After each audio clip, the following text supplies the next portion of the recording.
हालत थोड़ी पतली हो गई है जी, ट्रैक थोड़ा मुश्किल है, पसीने मेरे छूटे हुए हैं।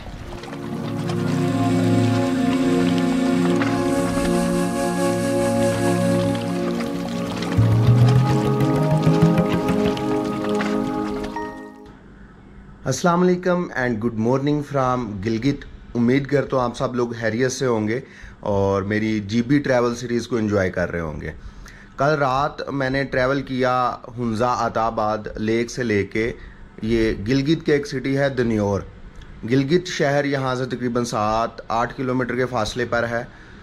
दन्योर सिटी में मैं इसलिए रुका था कि मैंने हुंजा से अब आगे ट्रैवल करना है स्कर्दू की तरफ, जो कि मेरा डिस्ट्रिक्ट नंबर 5 है, क्योंकि मैं इस टूर में डिस्ट्रिक्ट वाइज पूरे गिलगित बल्तिस्तान को जो है वो एक्सप्लोर कर रहा हूँ। तो जहाँ पे मैं रुका हूँ पहले मैं उसकी इन्फॉर्मेशन देता चलूँ कि ये दन्योर सिटी है और जिस होटल में मैं रुका हूँ उसका नाम है HD होटल। ये बिल्कुल दन्योर शहर के अंदर मौजूद है। एक प्लाज़ा है, मैं दिखा देता हूँ। उस प्लाज़े के अंदर ऊपर वाली मंजिल पे ये होटल जो है वो बना हुआ है। बड़ा अच्छा रूम है, रूम के अंदर ही बैठ के मैंने आज का व्लॉग स्टार्ट किया। तो आज का जो प्लान है मेरा वो आगे एक तो स्कर्दू की तरफ मूव करना है इंशाल्लाह। हमने यहाँ से पहले यहाँ से मैं जगलोट जाऊँगा, वो तकरीबन 30-35 किलोमीटर जगलोट है, और उसके बाद हम जगलोट से स्कर्दू रोड लेके तो स्कर्दू की तरफ चलेंगे। प्लान ये है कि इंशाल्लाह आज हमने स्कर्दू में बाशु वैली जो है वो एक्सप्लोर करनी है, और अगर उसके बाद टाइम बचा तो एक सोक वैली है वो भी एक्सप्लोर करेंगे। सोक वैली जो है वो ऑप्शनल है, लेकिन जो बाशु वैली है उसको इंशाल्लाह हमने ज़रूर विज़िट करना है। तो आज 29 जून है और दिन है आज हफ्ते का, और यहाँ का जो वेदर है गिलगित का दन्योर का इस वक्त वो दरमियाना है। गर्मी ज़्यादा नहीं है ना ही सर्दी है, पंखे की आपको ज़रूरत पड़ती है। तो अभी यहाँ से निकलते हैं, ट्रैवल शुरू करते हैं और बाकी बातें इंशाल्लाह रास्ते में। चलें जी, दन्योर सिटी से निकलते हैं। अभी चेकआउट मैंने कर दिया होटल से। ये उसी होटल की पार्किंग और प्लाज़ा है।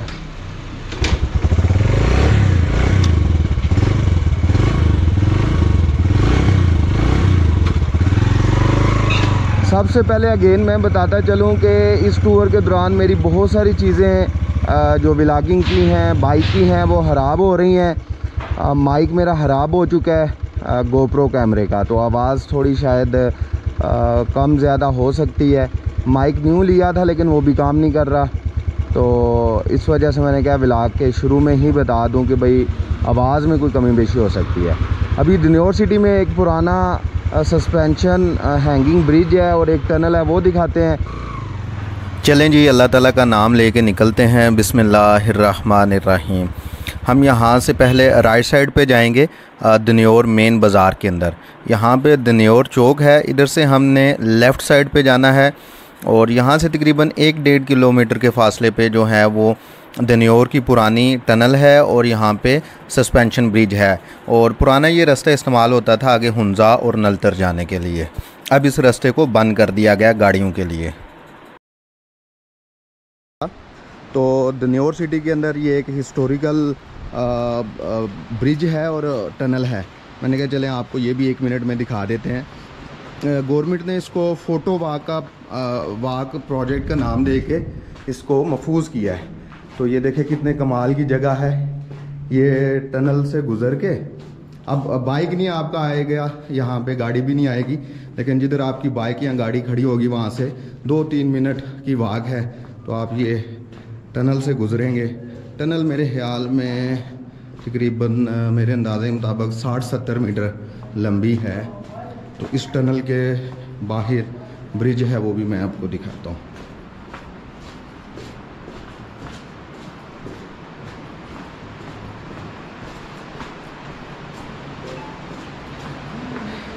ये है जी ब्रिज, हैंगिंग ब्रिज है। ये पुराना रास्ता ये इस्तेमाल होता था नलतर जाने के लिए, अब इसको क्लोज़ कर दिया गया। अब ये एक सिर्फ टूरिस्ट डेस्टिनेशन है या टूरिस्ट पॉइंट है। ये नीचे से दरियाए गिलगित जो है वो गुजर रहा है।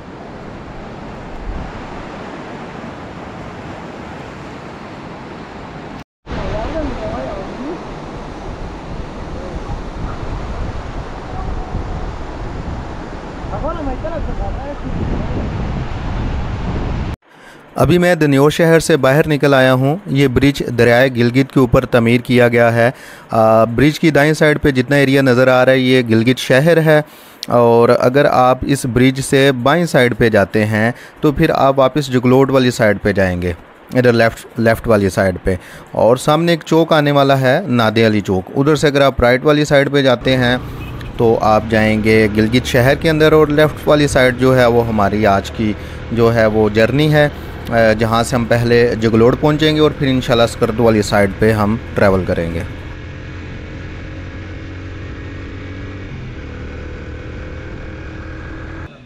भूख बहुत सख्त लगी है। पहले मैं यहाँ पे रुक के Karakoram guest house and restaurant, Sangamar कीट, मनावर गिलगित, यहाँ पे नाश्ता करूँगा और फिर उसके बाद मूव करूँगा। इधर गिलगित सिटी पीछे छोड़ के आए हैं और इस साइड पे आगे मूव करते हैं इंशाल्लाह नाश्ता करके। आज है जी बिल्कुल सादा सा नाश्ता, अंडा और चपाती। ये गिलगित का पानी है जो हमारी तरह होता है, और ये मैं हुंजा से पानी साथ लेके आया हूँ। हुंजा वाले लोग यही पानी पीते हैं, इसी पानी से सारे काम करते हैं, और ये प्योर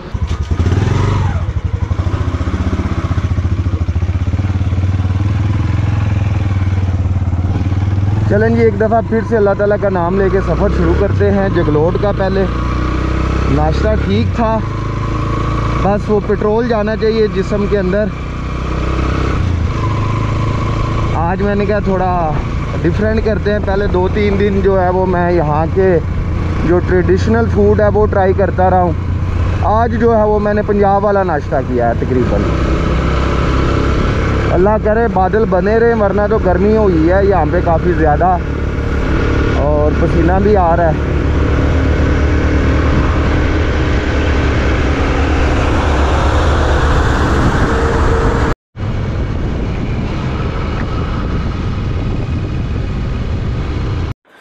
दनियोर शहर से तकरीबन 30-32 किलोमीटर सफ़र करने के बाद मैं पहुंच गया हूं जी जगलोट स्कर्दू जंक्शन पर।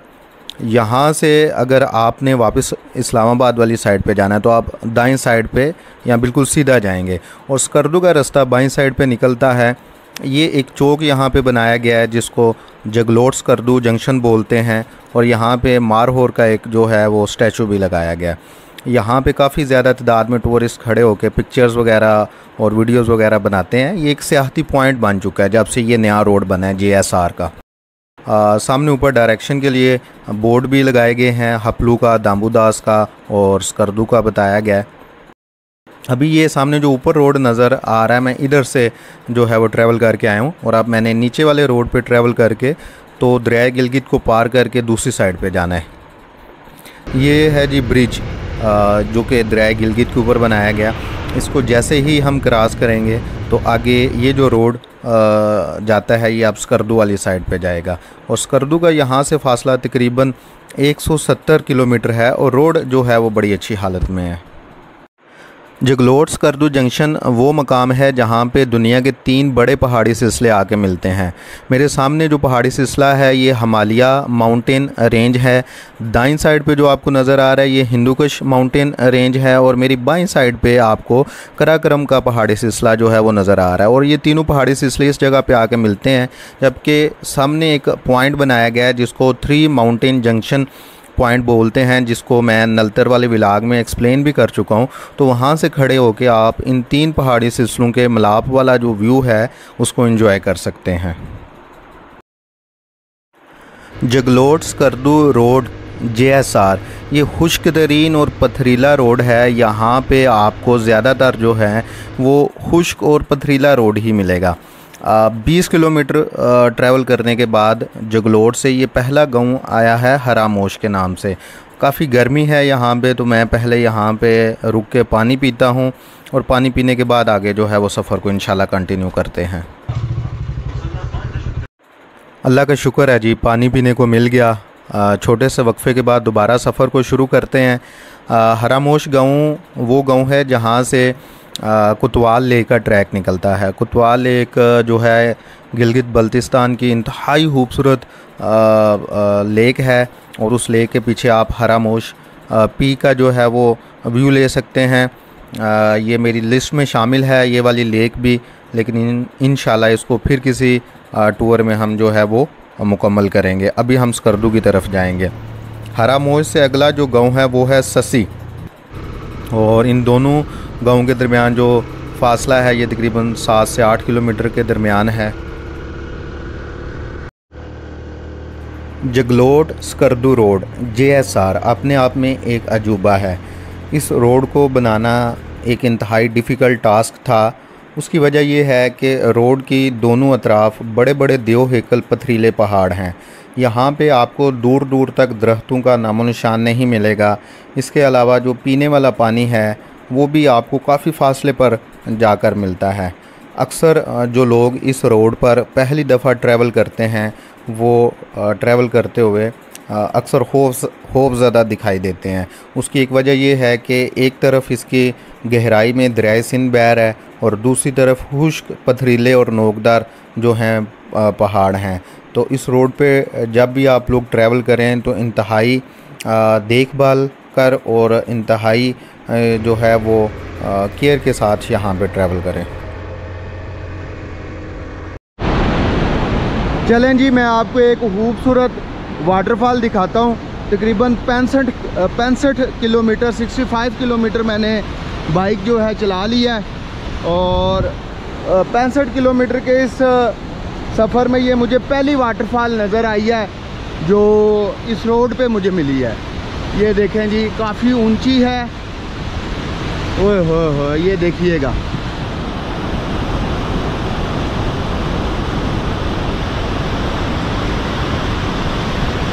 माशाल्लाह बहुत खूबसूरत वाटरफॉल है जी।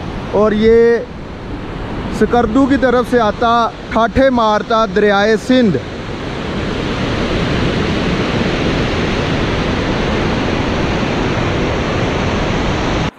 टूर के हवाले से बहुत ज़्यादा जो क्वेश्चन किए जाते हैं उनमें से एक क्वेश्चन है कि रोड कंडीशन कैसी है उस जगह की जहाँ पे आप ट्रैवल करते हैं। तो ये जो जगलोट स्कर्दू रोड है 170 किलोमीटर का, इसमें सवाए 2 किलोमीटर के जहाँ से मैं अभी गुज़र रहा हूँ, बाकी तकरीबन 165-166 किलोमीटर का जो रोड है वो इंतहाई अच्छी हालत में है। कारपेटेड रोड है। यहाँ पे आपकी हर किस्म की गाड़ी, इवन डाउन गाड़ी जो होती है वो भी यहाँ पे इजीली ट्रैवल कर सकती है। तो अगर आप जगलोट स्कर्दू रोड पे आना चाह रहे हैं तो हर किस्म की गाड़ी और हर किस्म के मोटरसाइकिल के साथ आप यहाँ पे आ सकते हैं। हाँ जी, 70 वाले भी आ सकते हैं। 70 वाले भाई जो हैं वो बस थोड़ी सी उनको थकावट होगी क्योंकि बाइक ज़्यादा नहीं भागता। बाकी रोड बड़ा अच्छी हालत में है, बेहतरीन हालत में है। 99 पॉइंट रोड जो है वो बना हुआ है। जगलोट से 70 किलोमीटर के फासले पे अगला मकाम है जी अस्तक नाला, और यहाँ पे बैठ के रुक के मैं चाय शाय पीऊँगा, और यहाँ पे पहुँचते आपको तकरीबन 1.5-2 घंटे जो हैं वो आसानी से लग जाएंगे। ये ऊपर से आता अस्तक नाला आपको दिखाई दे रहा है, और यहाँ पे मैं रुकता हूँ और रुक के फिर चाय शाय पीता हूँ और फिर इंशाल्लाह आगे निकलेंगे। यहाँ पे रुक के चाय शाय पीते हैं जी।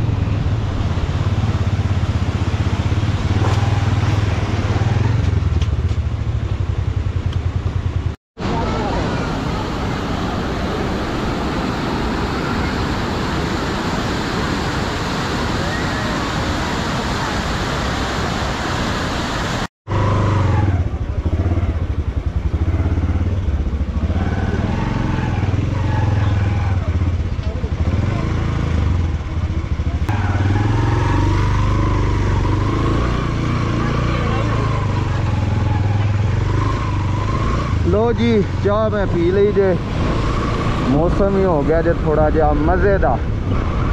ते असी निकलने हुण अपनी मंजिल की तरफ, बाशू वेली की तरफ।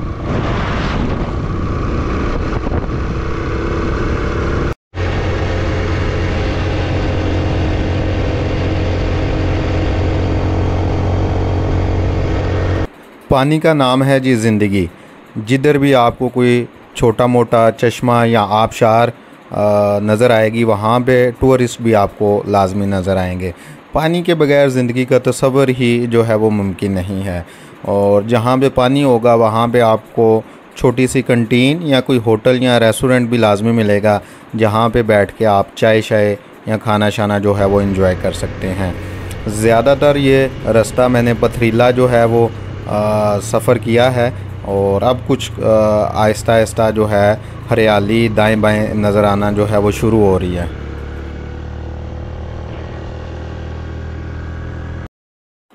JSR रोड का ये सबसे डिफरेंट पैच है, और यहाँ पे जो पहाड़ हैं वो मिट्टी से बने हुए हैं, और मिट्टी का कलर स्लेटी कलर है या गाची टाइप है। गाची का लफ्ज़ जो है कुछ लोगों को तो सुन के फ़ौरन समझ आ गया होगा। हम जो 90s वाले लोग हैं, ये जब स्कूल पढ़ते थे तो हम स्कूल में तख्तियाँ लिखते थे, तो तख्तियाँ धोने के बाद उसके ऊपर गाची लगाते थे। ये सामने मशीनरी लगी हुई है, कोई मेरे ख्याल से ऊपर नया रोड बना रहे हैं, और यहाँ से हम जो है वो ब्रिज को क्रॉस करके दूसरी साइड पे जाएंगे। 100 किलोमीटर ट्रैवल करने के बाद इस रोड पे ये एक बड़ा सिटी आता है जी, दाम्बू दास। नाम ही बड़ा दाम्बू है इसका। तो यहाँ से आपको जो बेसिक फैसिलिटीज़ हैं वो मिल सकती हैं, जैसे पेट्रोल मिल सकता है, बाकी खाने पीने की चीज़ें अवेलेबल हैं। यहाँ पे 1-2 बैंक भी है, और अगर उनका ATM चल रहा हो तो कैश भी निकल सकती है। आपको पता है हमारे मुल्क में अक्सर चीज़ें ख़राब रहती हैं, तो इस वजह से कह रहा हूँ। इसके अलावा यहाँ पे रेस्ट हाउस, गेस्ट हाउस और इसके अलावा होटल्स भी हैं। तो यहाँ पे खुदा ना खास्ता अगर आपको रात हो जाती है रास्ते में, तो आगे जाने की बजाय आप इस सिटी में भी रुक सकते हैं। आपको नज़र आ रहा है इस सिटी का काफ़ी बड़ा बाज़ार है, तो इसका मतलब ये है कि यहाँ पे आपको इंशाल्लाह तमाम बेसिक फैसिलिटीज़ जो हैं वो इजीली मिल जाएंगी। समटाइम्स यहाँ पे लैंडस्लाइड भी हो जाती है। ये लैंडस्लाइड ही आपको नज़र आ रही है सामने, और बहुत बड़े बड़े पत्थर गिरते हैं ऊपर से। अल्लाह पाक सबको हादसात से महफूज रखे और इस लैंडस्लाइडिंग से बचाए। तो ये इतने बड़े पत्थर होते हैं, इनको हटाने के लिए मशीनरी भी काफ़ी हैवी और पावरफुल चाहिए होती है, तो वो उन्होंने बस रास्ता निकाला हुआ है। ये पूरे पैच में इस JSR के तकरीबन 100 किलोमीटर से ज़्यादा मैं सफ़र कर चुका हूँ, तो ये पहली जगह नज़र आई है मुझे जहाँ पे लैंडस्लाइड हुई थी।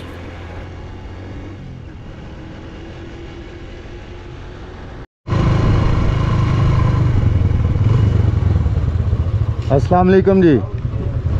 बाशु वैली का कितना रास्ता रह गया? पहुंच गया? 10 मिनट का रास्ता है, ठीक है। तो अच्छा, गाड़ियां जीप्स खड़ी होंगी। चल, बहुत शुक्रिया। लें जी, इस रोड का पहला ये लोहे का ब्रिज भी देख लें।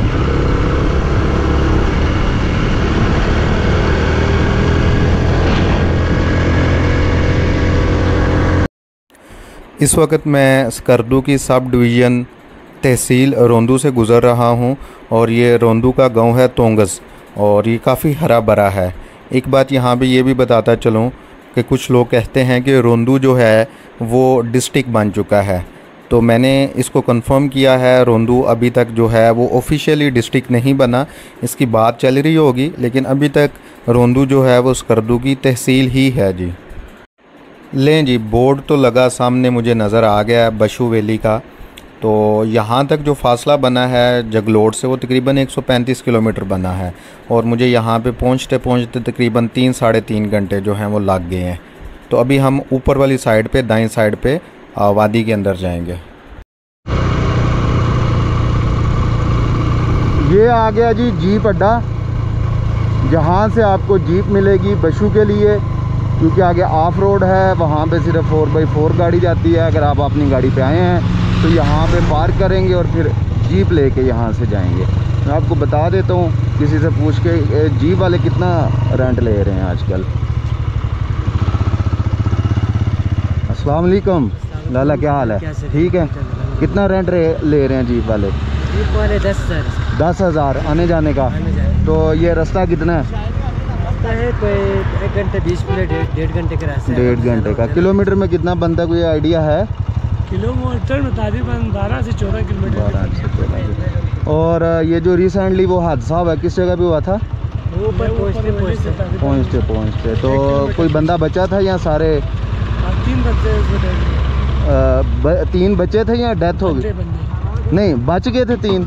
नहीं, 6 बच गए थे, 3 डेथ हो गए। अच्छा 3। वो घूमने फिरने आए थे या मुकामी मुकम्मल? घूमने फिरने। चलें, अल्लाह पाक उनकी मग़फ़िरत करेगी। शुक्रिया।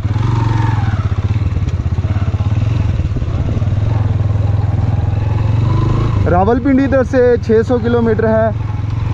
कह रहे हैं जी 1.5 घंटे का रास्ता है। जीप 10,000 रुपया ले रही है आजकल, और 12-14 किलोमीटर का ये ट्रैक है।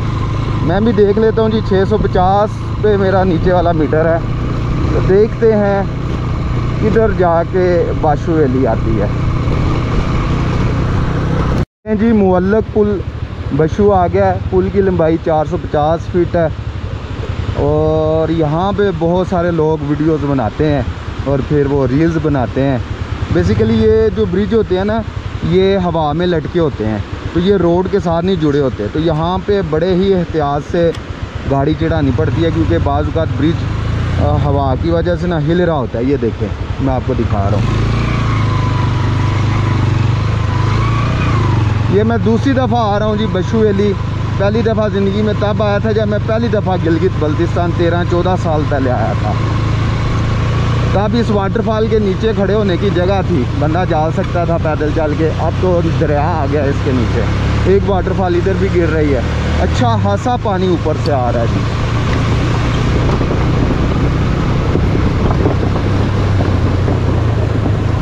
अब पता नहीं दाएं जाना है या बाएं जाना है। रास्ता तो बाएं ही नज़र आ रहा है, लगता तो यही है। ये देखें जी, वाह।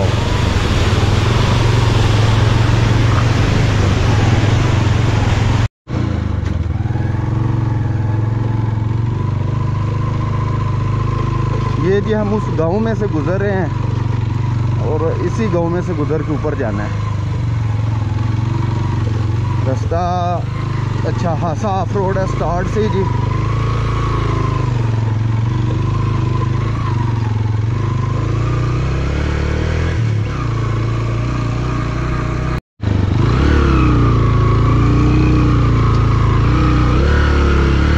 यहाँ पे जी नीचे मिट्टी भी है, मिट्टी की वजह से ज़्यादा इशू हो रहा है, पत्थरों की वजह से नहीं मसला हो रहा। और बारिश में ये मिट्टी जो है वो फिसलने का भी सबब बनती होगी अच्छा खासा। शुक्र है अभी जीप्स कम आ जा रही है, नहीं तो ये मिट्टी उड़ेगी, मेरे ऊपर ही पड़नी है फिर सारी, जहाँ पे जीप्स मिलेंगी ना रास्ते में।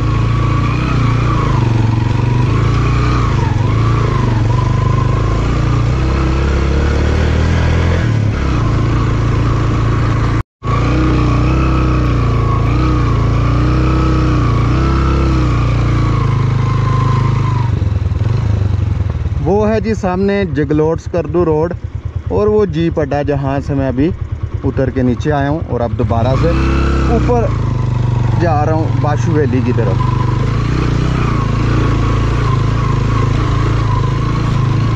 ये रोड वैसे तो नहीं इतना ज़्यादा सख्त, लेकिन ये जो हर मोड़ के ऊपर मिट्टी है ना बहुत ज़्यादा, उस मिट्टी की वजह से बाइक जो है ना उसकी स्पीड कम हो जाती है।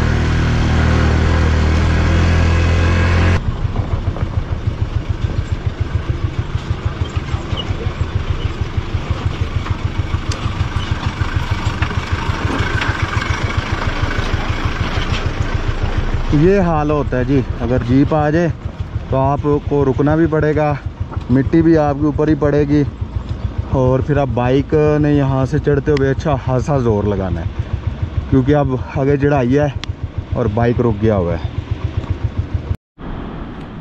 तकरीबन 4 किलोमीटर का ट्रैक मैंने मुकम्मल कर लिया है। ट्रैक चूँकि सहज था, इस वजह से मैंने कहा बाइक को थोड़ा सा सुकून देते हैं, और यहाँ से आपको नीचे का एक व्यू भी दिखाते हैं बाशु गांव का।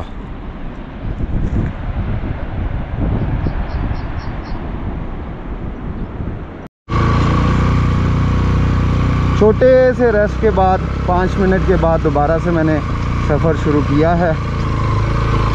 अल्लाह पाक जी हर हरिया से ये ऑफ रोड वाला सफ़र भी मेरा मुकम्मल हो जाए।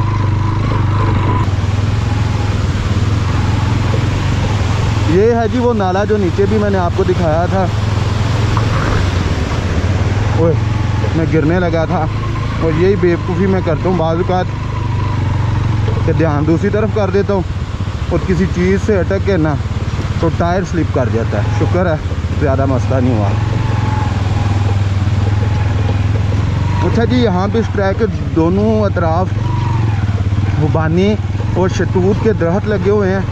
शतूत पक चुका है, खुबानी अभी कच्ची है, खट्टी मीठी है, लेकिन बड़ी मज़े की है। मैंने खाए हैं 2-3 दाने, बड़ा मज़ा आया।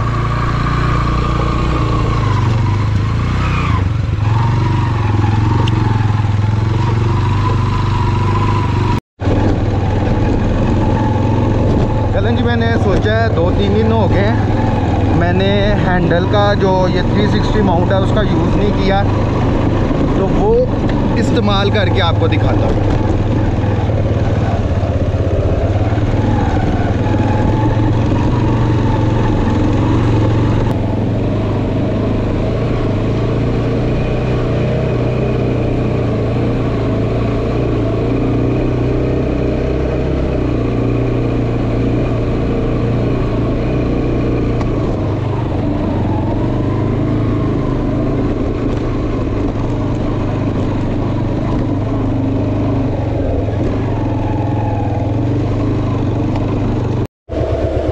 यहाँ पे बताएं जी क्या करूँ, एक्सपर्ट बंदे बताएं।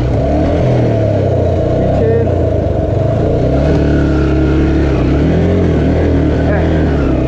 क्या पता, चढ़ जा चढ़ जा।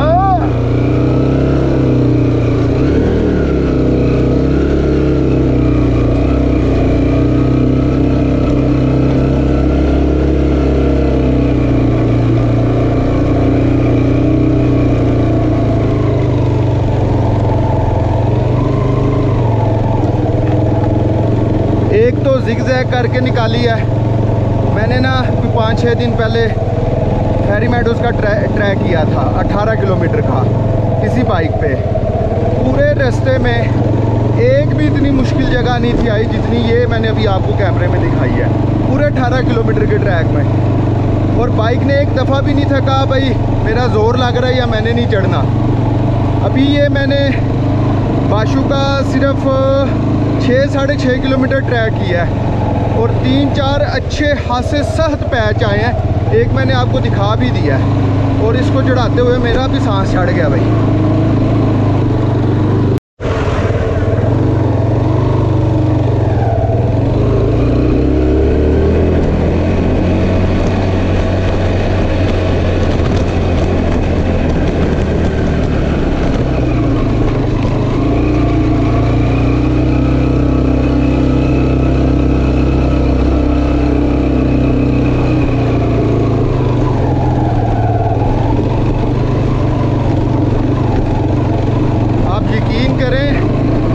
फेरी मेडोज़ के ट्रैक पे शायद पूरे 18 किलोमीटर में एक दफ़ा पाँव नीचे लगाए थे और इस ट्रैक पे मुझे बार बार पाँव नीचे लगाने पड़ रहे हैं। बहुत सख्त रोड है उसकी निस्बत फेरी मेडोज़ का जो तातू विलेज तक ऑफ रोड ट्रैक जाता है ना, उसकी निस्बत ये बहुत ऑफ रोड है। वो तो रोड उन्होंने बना दिया हुआ है, बस उसकी जो बाईं साइड पे गहरी खाइयाँ हैं ना, एक तो वो उसको थोड़ा खतरनाक बनाती हैं, दूसरा उस रोड पे पानी नहीं है, कहीं भी कोई चश्मा नहीं है, कोई दरख्त नहीं है और ना ही कोई उस रोड पे गाँव है, जिस वजह से वो थोड़ा सा ना मुश्किल और खतरनाक लगता है। ऐसे पत्थर जैसे ये अभी आपको रोड पे नज़र आ रहे हैं, ऐसे पत्थर पूरे ट्रैक पे नहीं है कहीं पे भी तातू पे। यहाँ पे हमने नीचे इंजन को भी बचाना है कि इंजन ना लगे और चढ़ाई भी चढ़नी है।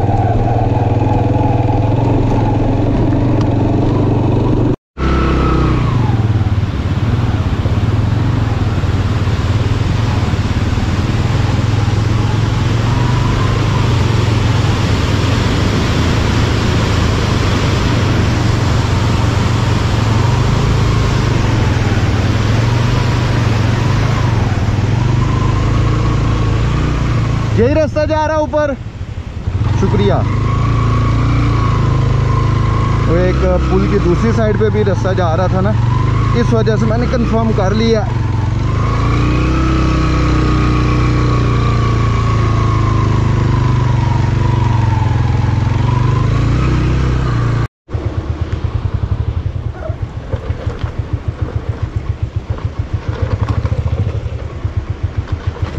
देखें जी, बाइक पीछे कर रहा हूँ क्योंकि बाइक नहीं चढ़ रहा, यहाँ से पिक नहीं मिल रही। बाइक को खड़ा करता हूँ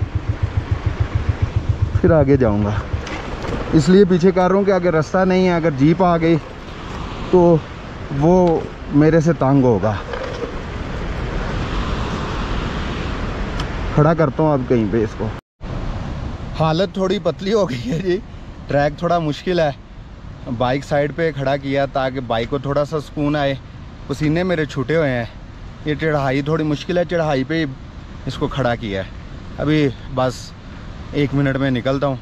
यहाँ से पाँव लगा के ये चढ़ाना पड़ेगा, वैसे यहाँ से नहीं इसने चढ़ना क्योंकि पिक ही नहीं मिल रही। वो देखे कहाँ से पीछे से वो आ रहा है, और ये देखे इसने कहाँ ऊपर जाना है। पत्थर है, मिट्टी है, और आगे पता नहीं कितनी चढ़ाई है मुसलसल।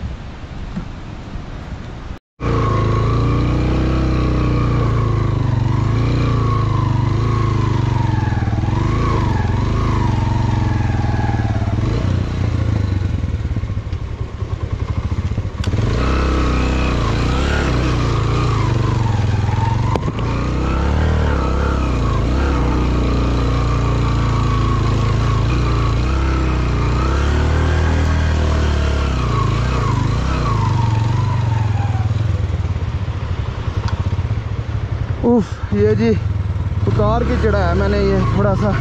उसकी वजह ये है मिट्टी के अंदर टायर धनस्त है।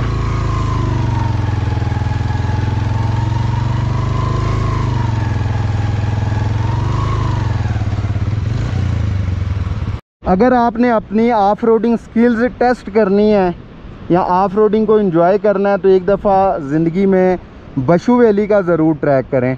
बाइक आपकी मर्ज़ी है, जौन सा मर्ज़ी ले आएँ, लेकिन एक दफ़ा ये ट्रैक ज़रूर करें अगर आप ऑफ रोडर हैं, ऑफ रोडिंग को पसंद करते हैं तो।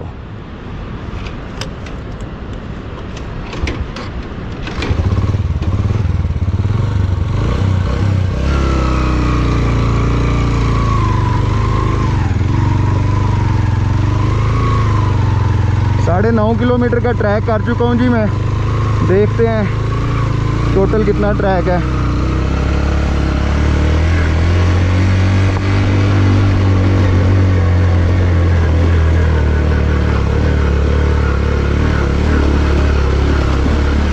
ये देखें जी, यहाँ का एक लोकल परिंदा गशप बहुत खूबसूरत है जी, और वादी भी साथ साथ देखें और साथ साथ बशू का ये नाला भी इंजॉय करें, साथ ये फूल भी इंजॉय करें यहाँ के लोकल। इतनी चीज़ें मैंने आपको चंद सेकंड में दिखा दी। सामने जो है पथरीले नोकदार पहाड़ जो हैं वो भी इंजॉय करें, उनके ऊपर बर्फ़ पड़ी या उसको भी इंजॉय करें। और ऑफ रोड को पसंद करने वाले लोग ऑफ रोड को भी इंजॉय करें, ना कुछ के लगो भाई।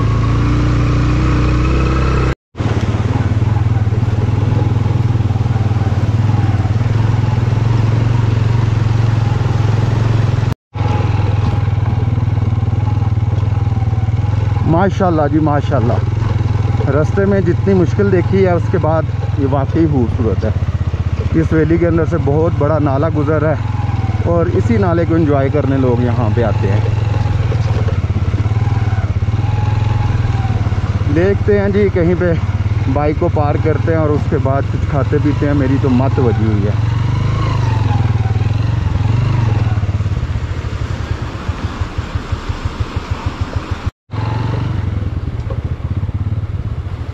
बस जी रुक जा, माशाल्लाह ले आए यार बाइक तुम आज, फिर बहुत शुक्रिया।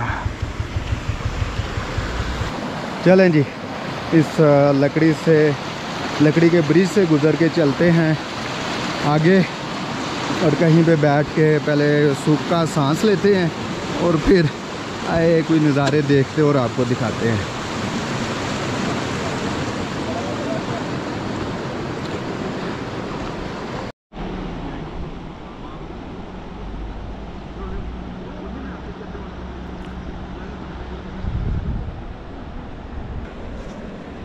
ये उन्होंने लकड़ी के याक बना के उनके ऊपर उनकी जो खालें हैं, जब इनको किसी को ज़िबा करते हैं तो उसकी खाल को इसके ऊपर पहना देते हैं। बड़ा अच्छा एक उन्होंने ये किया हुआ है। मैं यहाँ पे बैठ के इंशाल्लाह अभी चाय और फ्राइज़ जो है वो एंजॉय करने लगा हूँ।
ये जिस जगह पर टूरिस्ट आके रुकते हैं या ये जो जगह है जो आपको कैमरे में नज़र आ रही है, ये बाशू वैली के अंदर सुल्तानाबाद गांव है।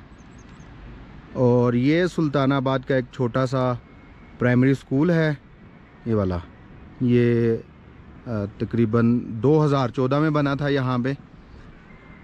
ये आपको उसकी बिल्डिंग नज़र आ रही है और इस बिल्डिंग के पीछे जो सरसब्ज़ आपको एरिया और पहाड़ नज़र आ रहे हैं, वहाँ पे ये सुल्तानाबाद गाँव के कामी लोग आबाद हैं। आपने जगलोट से स्कर्दू तक का रास्ता भी देखा, फिर बाशू विलेज से लेके ऊपर ये 0 पॉइंट तक या टॉप पॉइंट तक का ऑफ रोड भी मैंने आपको दिखाया। और हर तरह की जो मुश्किल मुझे पेश आती है ऑफ रोड में वो भी मैंने आपको बताई। तकरीबन बाशू गांव से लेके इधर तक 10.5 या 11 किलोमीटर का ट्रैक है और मुझे पूरा 1.5 घंटा लगा बाइक पे ऊपर आते हुए। वो भी मैंने बीच में 3 या 4 स्टे किए थे 5-5 मिनट के। अगर आप उनको भी निकाल दें तो घंटा सवा लगेगा बाइक वाले को ऊपर आते हुए। जीप भी तकरीबन 40-45 मिनट 50 मिनट में आपको ऊपर ले आती है। अब यहाँ पे आके आप कौन कौन सी एक्टिविटीज़ कर सकते हैं? नंबर 1 कैंपिंग हो सकती है, हाइकिंग हो सकती है, क्योंकि काफ़ी बड़े मैदान हैं, मेडोज़ हैं, तो आप इन मेडोज़ में हाइकिंग कर सकते हैं। उसके अलावा यहाँ पे बोन फायर हो सकती है। आप इनको बोलें, यहाँ के जो रहायशी हैं या जिन्होंने ये टेंट विलेज लगाया हुआ है, ये आपको लकड़ियों का बंदोबस्त कर देंगे। बोन फायर कर सकते हैं, खुद कुकिंग कर सकते हैं और सबसे बढ़ के अपने साथ, अपनी फैमिली के साथ या अपने दोस्तों के साथ यहाँ पे टाइम स्पेंड कर सकते हैं। तो उम्मीद करता हूँ आपको मेरा ये व्लॉग भी गिलगित बल्तिस्तान ट्रैवल सीरीज़ का पसंद आया होगा। आज हमने 5वें डिस्ट्रिक्ट को विज़िट किया है। इंशाल्लाह कल जो है वो हम 6ठे डिस्ट्रिक्ट की तरफ जाएंगे।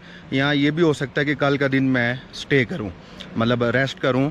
मुझे 10-11 दिन हो गए ट्रैवल करते हुए, तो एक दिन रेस्ट का भी होना चाहिए। यहाँ से भी मैं नीचे चला जाऊँगा क्योंकि मैंने स्कर्दू सिटी के अंदर जाके एक जगह पे स्टे करना है। स्कर्दू सिटी तकरीबन यहाँ से 35-40 किलोमीटर के फासले पे होगा। तो इंशाल्लाह अगले डिस्ट्रिक्ट में आपसे मुलाकात होगी। तब तक के लिए मुझे इजाज़त दें। अल्लाह हाफिज़।